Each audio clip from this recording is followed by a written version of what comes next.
Hi, this is Melanie. This is not looking as I thought I was going to look so cool. In my head, this all worked out, and I was going to be like, look at her. She's leaning. She's so casual. She's so hip and current. And now I'm like, ugh. Did you ever have those moments in school where you did something like you went to go lean against something and missed it? Okay, that's me. That's me. That's where my cool meter is right now. First of all, let me start my video by saying hi. I'm Melanie Hind, aka Princess Ninja, aka the Keto Critic. I see I have a lot of new people here, so welcome to hashtag Ninja Nation. To all of my lovely ninjas out there, welcome back. Oh, let me keep that from going dead. I'll also have to dim it because I forgot to. I forgot to dim it, damn it. Oh. I'm sorry. Sorry, that wasn't good. Okay, so today is 365 days to 50 and I'm doing something a little bit different. But before we get started, I have a song to sing. Happy birthday to you. Happy birthday to you. Happy birthday, dear Rich, the keto mechanic. Caw-caw. Happy birthday to you. I did not know it was his birthday. Thank you for Facebook for letting me know. And you were my good deed for the day. And I don't have to go into any detailed explanation. You already know. You know because you're in the know. Anyway, thank you, Tracy, for being such a good, sweet, dear friend today and checking up on me multiple times. She was actually kind of upset with me that I didn't share my boo-hooism with her yesterday. But, I'm actually the kind of person that when I'm sad, when I'm really upset, when I'm hurting, when I'm stressed, when I'm extremely, I withdraw. I withdraw completely from everybody.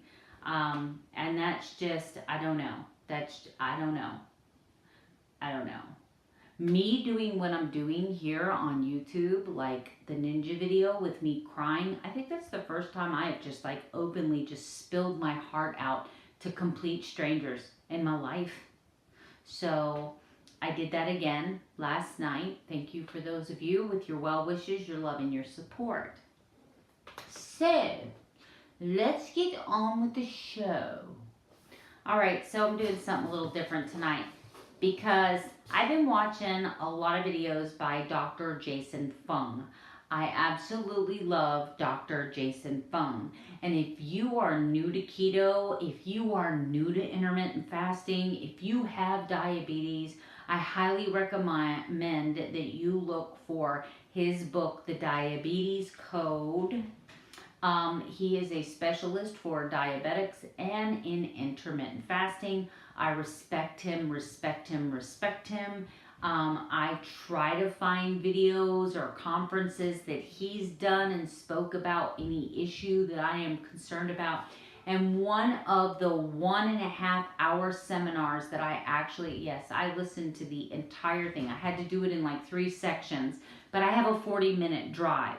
So it's easy for me to play 30, 40 minutes and then pause it and go back and pause it, go back. Anyway, blah, blah, blah. He does this video about calories being a myth because I did not know this. But our bodies have absolutely not one single receptor in them that gauges calories. I've talked about this a little bit before about a 100 calorie donut is processed different in the body than a 100 calorie apple, and that's processed different than a 100 calorie can of tuna fish. The chemical process, once the food hits our digestive system, and it's going to do what it does with the macros, and it's going to do what it does with the carbohydrates, and it's going to do what it does with the vitamins, the nutrients, the minerals, whatever it may be, that is when a calorie matters. The reason that this is so important, now, before you look at this lower weight and go, see, I told you, before you look at the very last weight, understand that I've been experimenting. 5 days ago, I started experimenting with carnivore. I lost a crap ton of water weight because even though 20 carbs or less is 20 carbs or less, carbs will still hold, I can't remember, it's like for every gram of carbs will hold so many grams of water. So you are going to lose water weight, you know, just like you lose water weight when you go from not keto to keto. I lost some water weight. I'm convinced that that's what the drop was. Well, yesterday, I had a complete calorie disaster. But this is what I want to show people. The basal metabolic rate is a suggestion.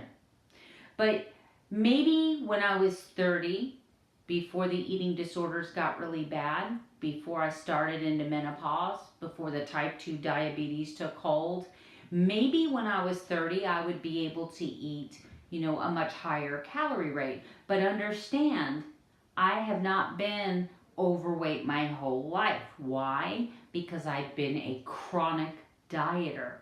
So over a span of 50, almost 50 years, well actually no, because when I was a kid I was adorable. I was freaking cute. I was just like, shut up.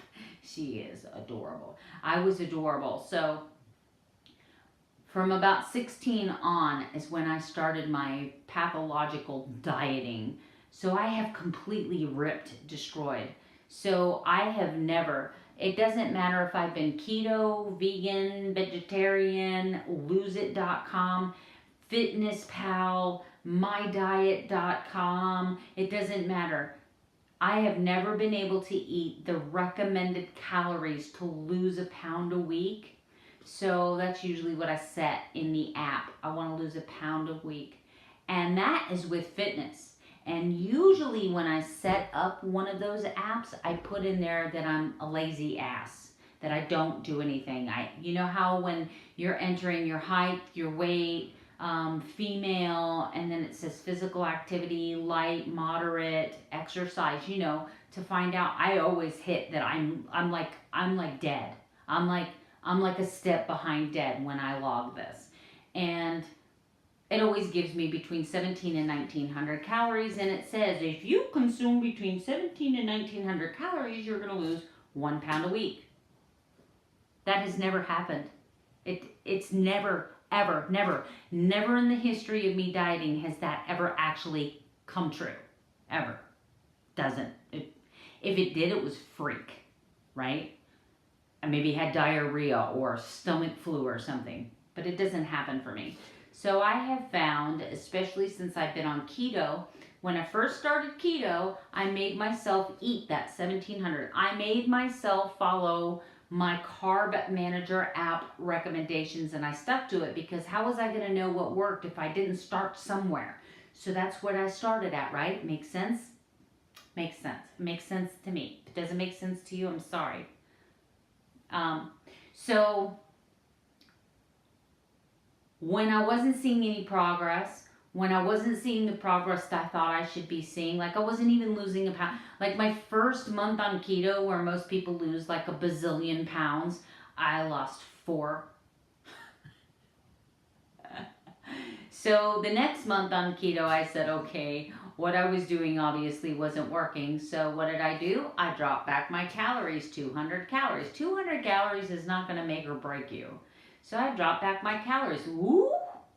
The second month I was on keto, I lost 7 pounds. So I'm like, okay, this is good. My body likes this. My body likes what I'm doing. By the time I hit my 4-month on keto, I went into an 8-week plateau. I was losing inches, but I was not losing weight. So anyway, blah, blah, blah, blah, yakety schmackety, blah, blah, blah. Dr. Jason Fong talk about, you know, when you type into YouTube search, the calorie myth, okay? So this is the other reason why I can tell you full show, the calorie in, calorie out, what Carb Manager says that my daily caloric intake should be. If you are over the age of 40, if you are menopausal, if you have type 2 diabetes, if you've been diagnosed to insulin resistance, PCOS, Hashimoto's, hyperthyroidism, any of the metabolic nightmare disorders, you can't go by what any app tells you to eat. You have to do what your body. Now, with that being said, if you run an extreme calorie deficit for a long time, you are going to hurt yourself. You are going to knock down your metabolism. You are going to cause your metabolism to say, okay, there must be a massive famine and your metabolism will slow down. I don't know to what extent on keto. I don't know if the same applies for carnivore. I just know standard American diet if you're eating carbohydrates. How do I know that? Because they've done studies. They have done studies where they've taken groups of people, put them on a regular diet, cut them at 1,700 calories, put the keto people on 1,700 calories, and they found that at the end of the year, the people that were eating the standard American diet, 1,700 calories, their metabolism slowed down to meet their calorie intake, whereas the people that were on keto, their metabolism stayed the same. They didn't lose weight as quickly, but their metabolism did not adjust to meet that lower calorie need. So anyway, it's interesting stuff. But let's look at Melanie. Let's look at Melanie's calories. All right, so this is week 1, and because I have a Fitbit, I can go into the Fitbit and I can look at my weekly stats. I can look at my weekly, and any of you that are friends with me on Fitbit know that I'm telling the God's honest truth. Okay, so week 1, my weight was 198.4. That was the first week of January. My calories out, once again, my Fitbit also gauges by my heart rate, gauges by how many steps I take, my activity level, my minutes of activity, like when I'm exercising, blah, blah, blah, blah. And so my calories for that entire week that I spent was 19,202 calories. I only consumed 14,500, which gives me a deficit somewhere around 4,500. If you were following the calorie in, calorie out factor, and you guys know I eat healthy. You know I eat clean, so none of that, well, maybe you're putting in hidden sugars, blah, blah, blah. No, that ain't it. That ain't it. So, all right, so this is about a 4,500 calorie deficit, right? So technically on paper with my little calorie calculator, I should have lost 1.25 pounds. But let's come to next week. The next week I'm 197.7, which isn't even a full pound, right? On this week, I burned 18,814 calories. I only consumed 12,800, which is a difference of 6,000 calories. So now remember, I had 45 from the week before. I now have 66. So I'm running a 10,000 calorie deficit at 3,500 calories per pound. I should now be down 2.5 pounds, right? Right? Calories in, calories out.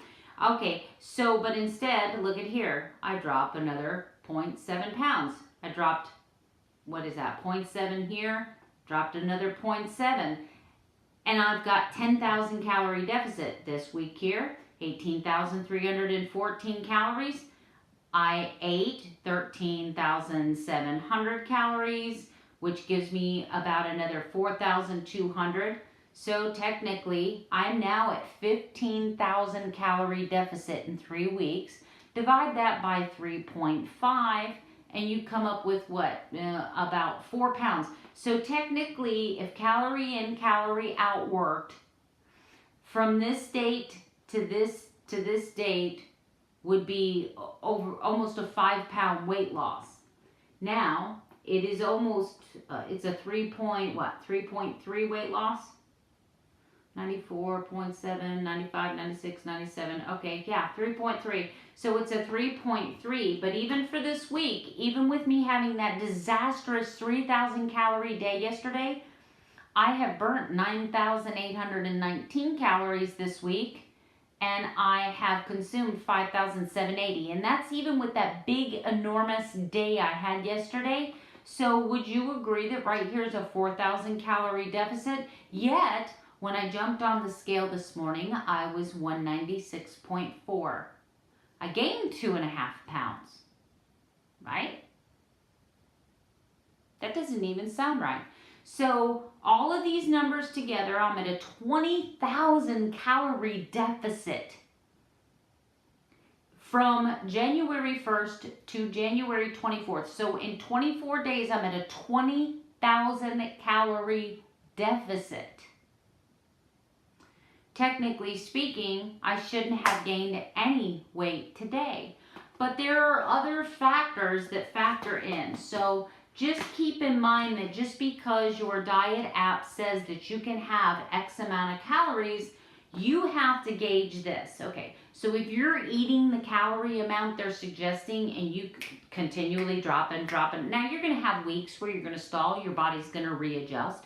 You're going to have weeks that maybe you're retaining water because of a hormone difference.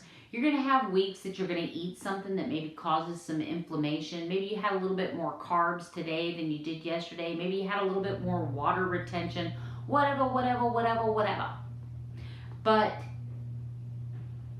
if you can see if you're eating a certain amount and you can see a steady decline in your weight, a steady, consistent decline in your weight, then you know that you're at the right calorie deficit.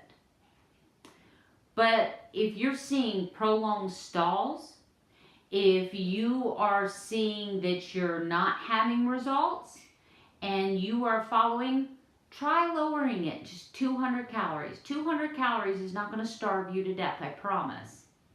So if you're doing between 17 and 1900 calories because your app says you can, try lowering it to 15 to 1700. Look for hidden sugars in your food. Reassess what it is that you're eating. Ask yourself, should I maybe be counting total carbs instead of net carbs? I mean, come on guys, look at my numbers and you know I'm doing total carbs. I've been doing total carbs since the 1st of January. You know I'm eating clean. You know I'm eating grass-fed. You know I've cut down dairy to less than 20% of my calories. You know I've cut out all keto sweets, even stevia. I'm not doing any of that now. And I'm running a 20,000 calorie deficit.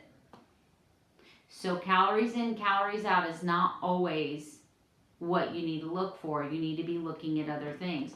But look at the step count. So those of you that say, Melanie, maybe you need to work out harder.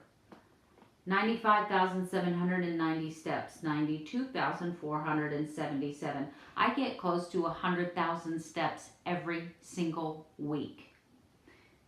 I'm only, Monday, Tuesday, Wednesday, so what is it? It's Thursday. So in 4 days, I already have 47,000 steps. So I made my step goal for today. So if you look at, this is my day today. That's my macros. I have 15 total carbs. There's my fat, my protein, and my calories. This was all the times that I tested my blood glucose and ketones with the final test. Now this was just before dinner. You can see my blood glucose was 75, considering how high it was this morning. That's great. And I am in ketosis because I'm registering 0.8 in my ketones. So from this morning, where I was only registering 2.2, I'm now at 0.8. And my blood sugar has come down from really high to now. So I know that I did okay today. If we go to Fitbit for my today's activity, you can see that I have 13,103 steps, 13,195 steps. I have burnt 2,439 calories, so I'm running a deficit of 1,300 calories. I climbed 9 flights of stairs and I was active for 101 minutes. And now some of you, overachiever, you're 2,900 steps over your goal. Okay, thank you, Fitbit. Okay, so let me explain this. 101 minutes. Fitbit tracks you. It tracks you. It's GPS located. It tracks you. Is it 100% accurate all the time? No, it's not. I'm going to tell you that right now. But at any time that you are purposefully exercising, or if you're moving at a pace of 3 miles an hour or faster, it automatically starts tracking your activity. So active minutes means that it's all based on your heart rate, based on your respiration, based on the speed and the veracity which you were moving. It says, oh, she's being active, and then it tries to guess what you're doing, but it's not always accurate. There's been times I've been gardening and it said jumping rope, and you know, it just kind of makes up crap. I'm glad it's never like, you know, when you're yeah. Could you imagine? Could you imagine saying, "Oh my gosh, wait a minute. Look at her heart rate. Look at it go up real fast." Okay, all right, PG-13, PG-13. Okay, let's draw this back in. So you can see my sleep. We had severe storms come through last night, but you can see my sleep was better. I actually went into a deep sleep several times. I had 1 hour and 22 minutes. Tonight, I'm going to be going to bed. I've told my husband that I'm no longer going to stay up till 9:30, 10 o'clock. I'm going to try to be in bed by 9, and even if I can't go to sleep, I'm still going to close my eyes, and I'm looking at the wrong side of my iPad. I'm so sorry. I'm going to close my eyes, and I'm going to meditate. I know this is a longer video, but I just kind of wanted to, look, I could dissect everything. I could pick apart any given thing in my world and say, why don't I lose weight like everyone else? I mean, if you were to take every keto YouTuber that you know, and you were to say, how much weight did you lose your first 8 months of keto? Most of them are like 50, 80, 100, 150 pounds. And here I am, 24 pounds. How are you doing it, Melanie? I'm working my ass off. I'm walking my butt off. I'm doing squats. I'm doing planks. I stay active. I purposely do 30 minutes of activity. I walk my dogs 2 miles every day. I climb stairs. I park at the farthest parking spot. I try to walk quickly when I walk anywhere. I'm eating clean. I'm keeping my calories under 1,700. I'm counting total carbs. Can you see how maddening it must be for me? But it's okay. It's okay. It's okay. Because that's my swear. I swear I'm not farting. That's okay because these are shorts that I've always had a hard time wearing because they were too tight in the legs. And they're a little loose here. I am definitely, this shirt, you can actually see this shirt in an Instagram post, and the shirt's like really snug. You can see through here. I still have like squishy. I'm still squishy. I'm definitely squishy, but you can see this. But anyway, that's it for me. Sorry I ended like that. But I see a difference. I mean, I still have plenty of this, but I can see it here. Collarbones are coming out more and more. See, you can see where I broke my collarbone, but collarbone's coming out more and more. What else? The most important thing is I feel good, and I didn't feel good yesterday. I'm still kind of mad at myself, but I'm getting over it. Anyway, thank you for all of you who are new to my channel. If you like the content, please subscribe, hit the thumbs up and the notification bell. And for all of you who stay with me through this crazy madness, what up, ninja?